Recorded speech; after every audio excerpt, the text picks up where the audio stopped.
I mean, your breath smells like peaches and a bag of cotton balls is pretty hard to work into a serious film. So we were going to go with more of a comedic route.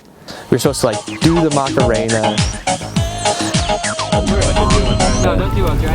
You know, at first I was like all for the comedy, and I was kind of against doing a documentary. I don't think funny raises the bar.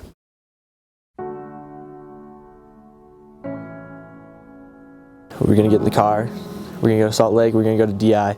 Every other time I've been to DI, I've been there to shop for myself, but it was really neat just to look for them and to really put them first and think, who is the person that's gonna get this? Talking to a complete stranger, I definitely was, I'm not like I'm normal, I'm pretty outgoing, but when it comes to stuff like that, I get really nervous.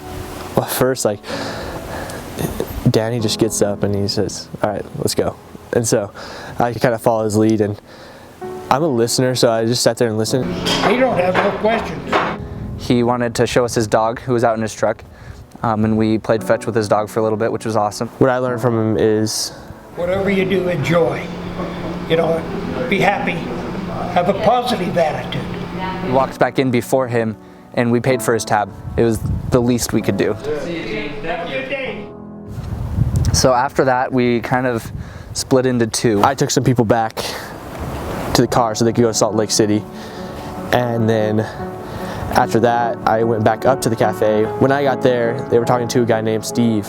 He started like drinking. Smoking, drinking pot, and drinking all in one night. Once his wife died like 17 and a half years ago. She's been gone for about 17 and a half years. I dove right into meth and was shooting meth for 7 years. Now he's been clean since 2004, so. I just got off that in September 23rd of 2004. What his advice was for teenagers, and he says, stay away from drugs and alcohol.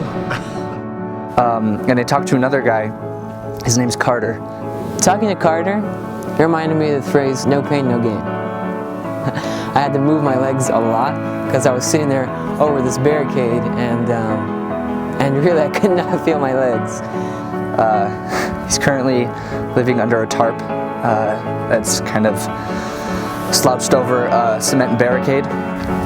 It's hard to see people living like that when we realize that we have so much. The least we can do is talk to them and get to know them.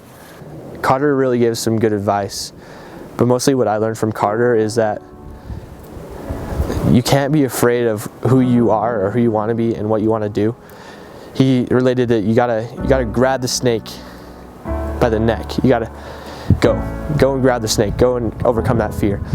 So we got him some treats and we took him back, and they brought him a sleeping pad, a foam one, and he had just been on trash bags before.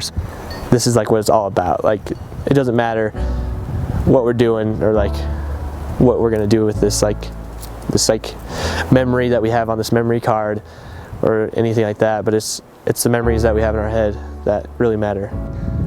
So much during this 48-hour shootout that I would have missed out on if I hadn't been able to do this. It's crazy how much you can learn outside of school. It's 4:56 a.m. on April 17th. It's today. I'm going to school today. What I'm going to do differently is, as soon as I approach somebody I know, I'm just going to start telling them a story. I'm going to tell them about my past 2 days. It's going to be awesome. I'm going to make sure that I try and learn more people's stories, because stories are what really matters, where they come from and what built them. Today, because it starts now, I'm going to talk to people. I'm going to start to just love everyone, just start loving everyone. I think we saw everyone's stories, or we saw these people's stories, and I fell in love with them, so I think I'm going to start loving everyone.